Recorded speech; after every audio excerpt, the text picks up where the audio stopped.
Hello बच्चों, let's read the question. The question says that if a molecules MX3 type of molecules is there as has zero dipole moment, the sigma bonding orbital used by M is and their atomic number is basically less than 21. तो क्या होना चाहिए आपको सोच अगर आप सोचे थोड़ा ध्यान से कि तीन बॉन्डिंग या तीन सिग्मा बॉन्ड है और उसको अरेंज ऐसे करना है कि उसका नेट डायपोल मोमेंट जीरो होना चाहिए। तो उसको बता दें कि आपका प्योर पी ऑर्बिटल यूज हुआ है या sp हाइब्रिडाइज हुआ है sp2 या sp3। ऑब्वियसली तीन बॉन्ड है, तीन आपके पास है, तो sp तो नहीं हो सकता। क्यों नहीं हो सकता? क्योंकि sp के लिए दो ही सिग्मा बॉन्ड होंगे, एक सिग्मा दो सिग्मा। क्योंकि हाइब्रिडेशन निकालने का सिंपल सा तरीका है, आप क्या करते हो, sigma bond plus lone pair of electron. अगर sigma plus lone pair true आ जाए तो हम कहते हैं sp। अगर ये 3 आ जाए तो क्या आ जाएगा sp2, और 4 आ जाए तो हम कहते हैं sp3। मैक्सिमम sp3 तक है तो ये डिस्कस करते हैं। तो ऑब्वियसली तीन आपके पास H3 मतलब तीन एटम दिख रहे हैं, और तीन एटम है मतलब कम से कम तीन सिग्मा बॉन्ड तो बनेगा, क्योंकि दो एटम के बीच में मिनिमम एक सिग्मा बॉन्ड तो होगा ही होगा। विदाउट सिग्मा बॉन्ड आपके पास एग्जिस्ट ही नहीं करेगा। तो आयनिक बॉन्ड हो गया, यहाँ पे आयनिक बॉन्ड की बात ही नहीं है, सिग्मा बॉन्ड है सारे के सारे, तभी हाइब्रिडेशन की बात हो रही है। तो इसका मतलब तीन सिग्मा बॉन्ड तो पॉसिबल है, मतलब एस भी तो नहीं होगा। ठीक है, अब इन तीनों में देखते हैं। अब तीन बॉन्ड को कैसे अरेंज करना है, तो एक आपका ट्रायंगुलर प्लेन आपने पढ़ा होगा कि ट्रायंगुलर प्लेन की बात करते हैं। एक बार चेक कर लेते हैं क्या ये ट्रायंगुलर प्लेन में हो सकता है। यस। और ये डायप्लोमेंट क्या होता है, एक वेक्टर क्वांटिटी होता है, it is a vector quantity. Vector quantity, तो वेक्टर क्वांटिटी है तो मतलब इसका हमें क्या करना पड़ेगा, रिजल्ट निकालना पड़ेगा। तो फिलहाल के लिए हम मान लेते हैं कि x का इलेक्ट्रोनेगेटिविटी ज्यादा है, m का कम है। तो क्या होता है कि इलेक्ट्रोनेगेटिविटी ज्यादा होने की वजह से इसमें आएगा पार्शियल नेगेटिव चार्ज, इसमें आएगा पार्शियल पॉजिटिव चार्ज। तो इसी बॉन्ड पोलैरिटी की वजह से एक पोल क्रिएट होता है, डायपोल। ठीक है, बॉन्ड मोमेंट कहते हैं जो आपका पॉजिटिव से नेगेटिव की तरफ होता है। तो सेम यहाँ पे भी क्रिएट होगा, और एग्जैक्टली सेम, एग्जैक्टली मैग्नीट्यूड में सेम रहेगा, डायरेक्शन अलग है, और एक ऊपर भी आएगा। ठीक है। अच्छा, एंगल की बात करें, हमने ट्रायंगल में अरेंज किया क्योंकि हमें पता है कि x3 के लिए तीन चार पॉसिबिलिटीज ही है।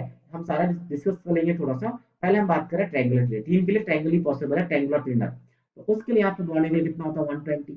और रिजल्टेंट कैसे निकालते हैं, तो रिजल्टेंट निकालने का तरीका क्या है, हमें पता है वेक्टर है तो nu one square plus nu two square plus twice of nu one nu two and cos theta. तो थीटा 120 है, और कॉस थीटा 120 रखोगे तो कितना आ जाएगा, इसका वैल्यू -1/2, इसका वैल्यू रख दो -1/2, ये 2 2 कैंसिल। और न्यू दोनों इक्वल है, मतलब न्यू स्क्वायर, तो एक न्यू ऐसे भी स्क्वायर भी कैंसिल, तो ओवरऑल वैल्यू कितना आएगा, न्यू 1।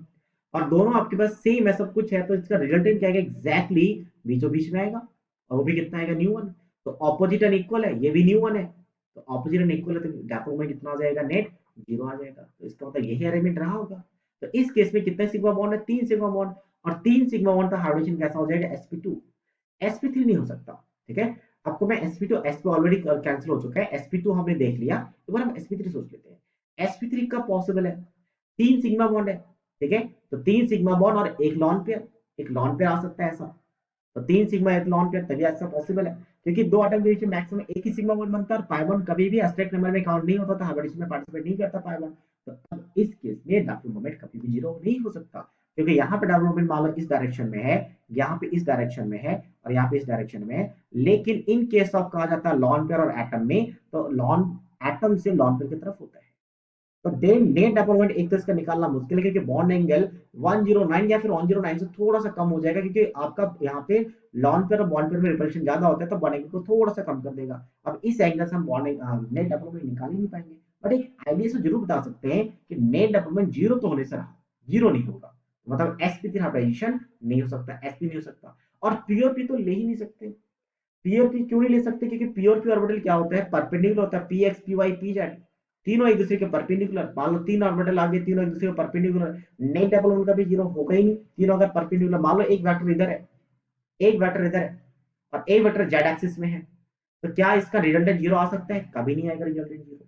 ये क्या होगा, आगे की तरफ आगेगा। तो इसका मतलब option only C is the right answer of this question, C1। So I hope you understood it well. All the best.